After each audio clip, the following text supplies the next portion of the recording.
नमस्कार, science the real में आपका एक बार फिर स्वागत है। हमारी श्रृंखला समय का संक्षिप्त इतिहास के इस दूसरे एपिसोड में हम दिक् एवं काल की अवधारणाओं में गोता लगाएंगे। पिंडों की गति के बारे में हमारे वर्तमान विचार गैलीलियो और न्यूटन के समय से चले आ रहे हैं।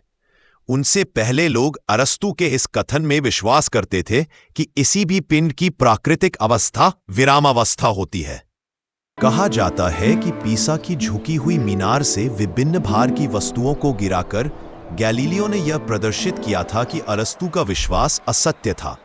गैलीलियो के मापन ने यह स्पष्ट कर दिया कि प्रत्येक पिंड के वेग में समान गति से वृद्धि हुई, चाहे उसका भार कुछ भी हो। गैलीलियो के मापन का प्रयोग न्यूटन द्वारा गति के अपने नियमों को आधार प्रदान करने के लिए किया गया था।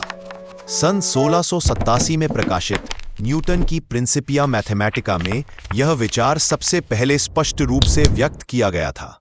जब किसी पिंड पर कोई बल कार्य नहीं करता है तो वह एक सीधी रेखा में एक समान गति से चलता रहता है। न्यूटन का गुरुत्वाकर्षण का नियम हमें यह भी बताता है कि पिंड जितनी अधिक दूरी पर होंगे, बल उतना ही कम होगा। अरस्तु और न्यूटन के विचारों में एक बड़ा अंतर यह था कि अरस्तु एक वांछनीय विरामावस्था में विश्वास करते थे, जबकि न्यूटन के नियमों से यह निष्कर्ष निकलता है कि विरामावस्था का कोई विशिष्ट मानक नहीं है। यह तथ्य कि प्रकाश एक सीमित परंतु बहुत तीव्र वेग से यात्रा करता है, सबसे पहले सन 1676 में डेनमार्क के खगोलविद ओल क्राइस्टेंसन रोमर द्वारा खोजा गया था। सन 1865 में ब्रिटिश भौतिक विज्ञानी जेम्स क्लार्क मैक्सवेल ने विद्युत और चुंबकीय बलों को एकीकृत किया और यह पूर्वानुमान लगाया कि संयुक्त विद्युत चुंबकीय क्षेत्र में तरंगें उत्पन्न हो सकती है जो प्रकाश की गति से यात्रा करेंगी।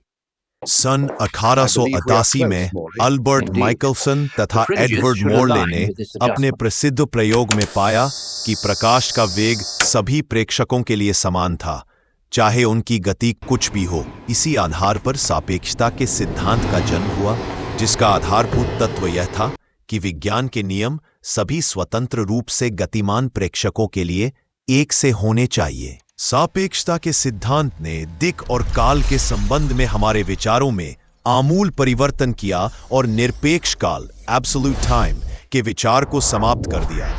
आज हम दूरियों का मापन भी प्रकाश द्वारा तय की गई दूरी और समय के आधार पर करते हैं।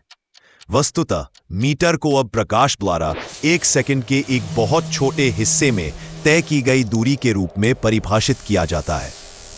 इस ज्ञानवर्धक एपिसोड को देखने के लिए धन्यवाद। अगर आप ब्रह्मांड के विस्तार के बारे में जानना चाहते हैं तो हमारे चैनल साइंस द रियल को सब्सक्राइब करें और अगला एपिसोड देखना न भूलें। फैलता हुआ ब्रह्मांड।